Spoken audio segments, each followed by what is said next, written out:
This video explains why grocery stores change their layouts so often and what those changes are designed to fix. What looks like constant rearranging is a response to operational limits, space constraints, and customer behavior, not a random attempt to confuse shoppers. Across the United States, roughly 40,000 grocery stores operate on margins that leave little room for error.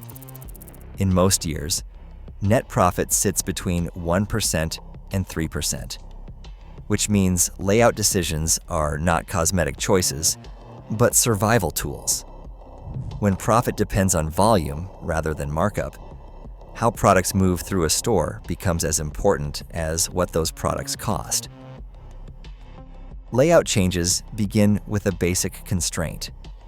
Space never grows, but products keep arriving.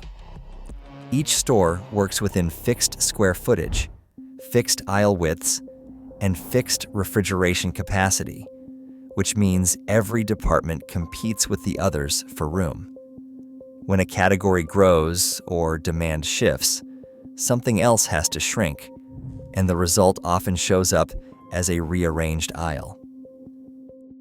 The work starts long before shoppers notice anything has moved.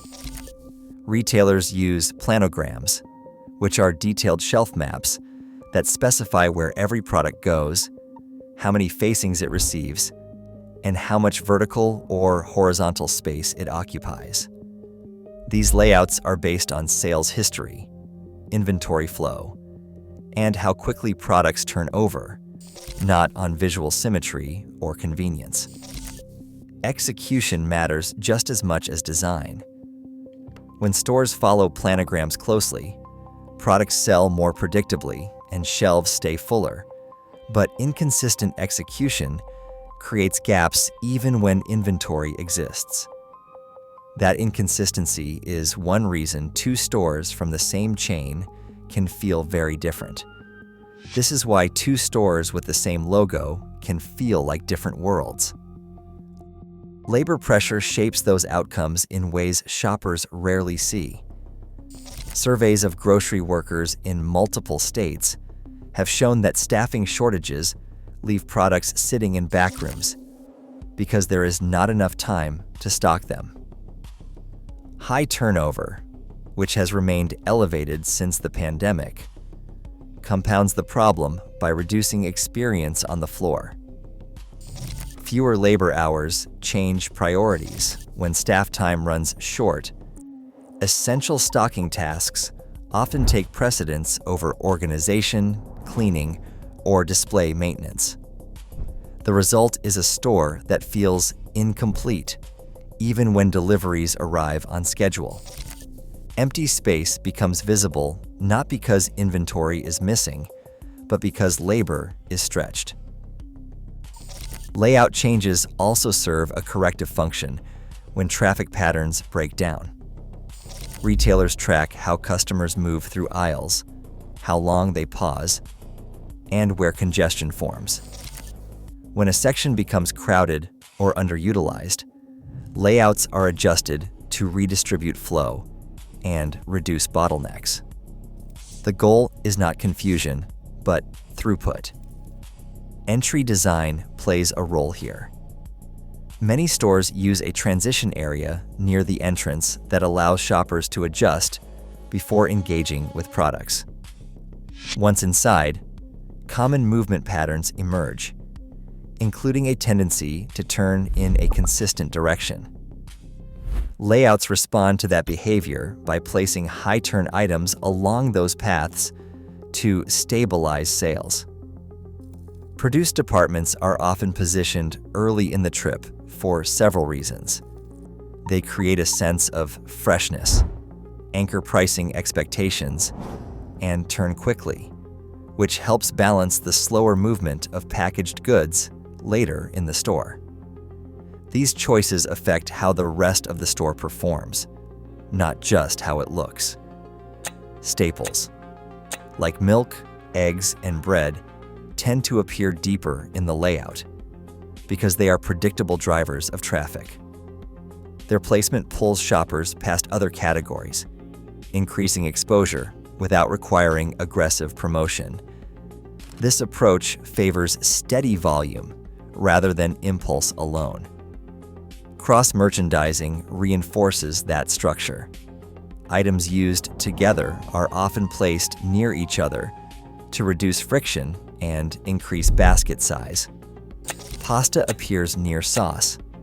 Baking goods cluster seasonally, and beverages shift closer to snacks during high-demand periods.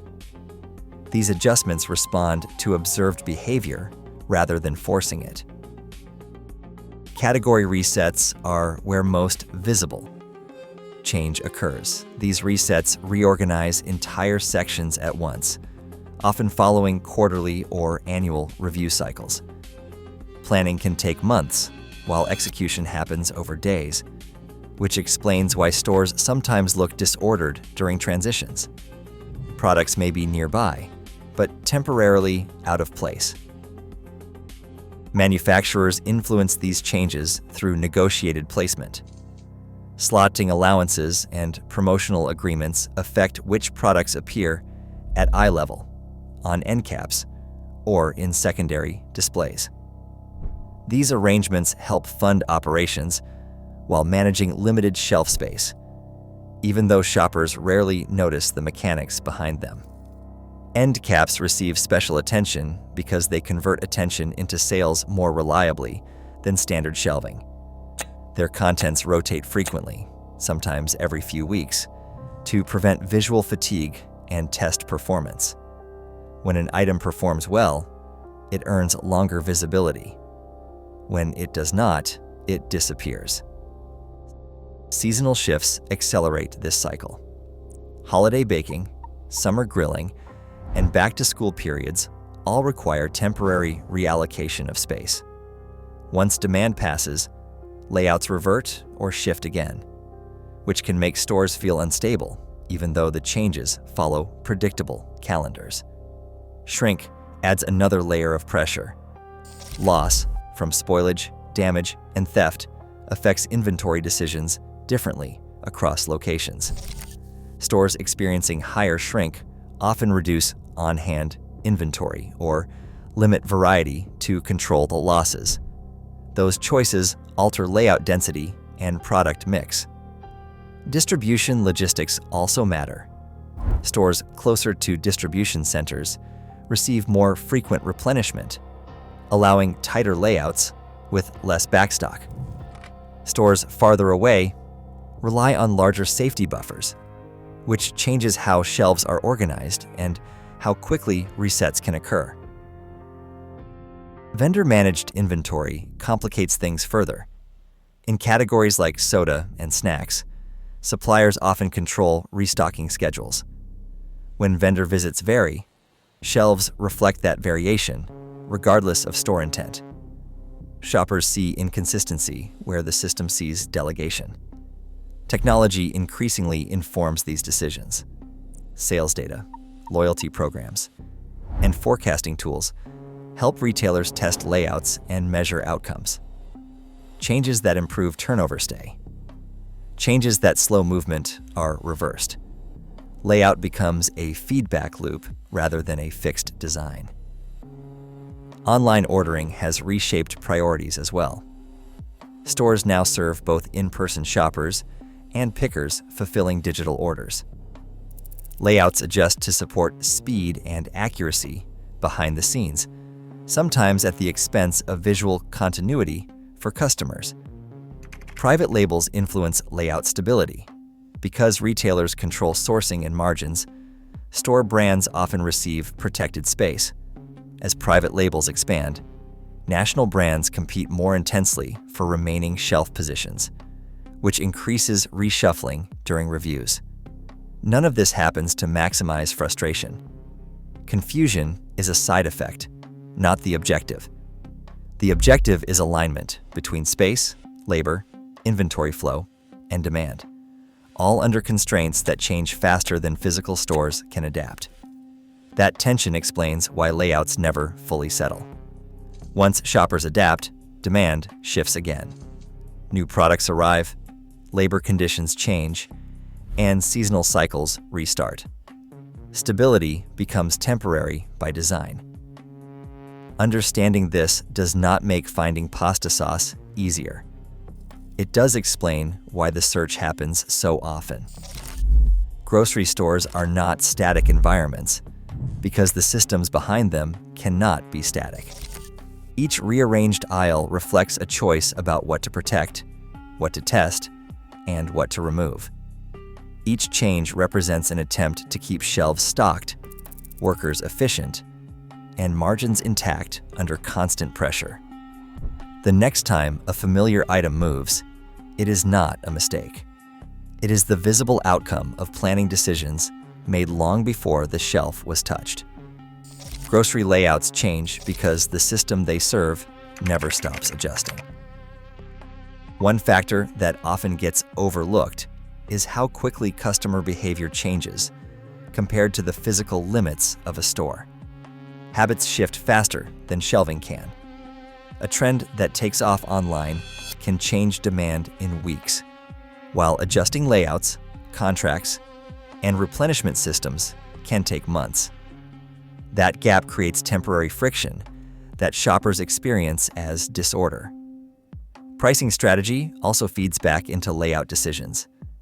When prices rise in one category, demand often softens or shifts to alternatives nearby. Retailers respond by compressing slow-moving sections and expanding areas where volume remains steady. Over time, this reshaping alters how the store feels, even if total inventory has not changed much. Fresh departments feel this pressure most strongly. Produce, meat, bakery, and prepared foods generate traffic but carry higher risk. When spoilage increases or labor tightens, stores reduce display depth, narrow assortments, or reposition cases to shorten handling time. Those changes can make departments feel sparse even when supply remains adequate. Prepared foods have introduced new layout challenges. As more shoppers replace restaurant meals with in-store options, retailers carve out space for hot bars, grab-and-go cases, and beverage coolers. That space has to come from somewhere, which often means shrinking traditional grocery aisles or relocating categories customers expect to find unchanged. Remodels magnify all of this. Even minor renovations disrupt flow, shorten aisles, and temporarily displace products. During these periods, layouts prioritize safety and construction access over familiarity. Once work finishes, stores rarely return to their previous configuration because new constraints make old layouts impractical. None of these changes happen in isolation. Labor availability, distribution schedules, supplier negotiations, seasonal demand, and store format all intersect at the shelf. Layout becomes the point where every upstream decision shows itself, whether smoothly or not. What shoppers experience as constant movement is the system adjusting in real time to forces that never fully settle. The grocery store does not change its layout because stability failed. It changes because stability is no longer possible at scale. By the time an aisle looks familiar again, the pressures that shaped it have already shifted. That is why grocery layouts keep moving, even when nothing appears broken.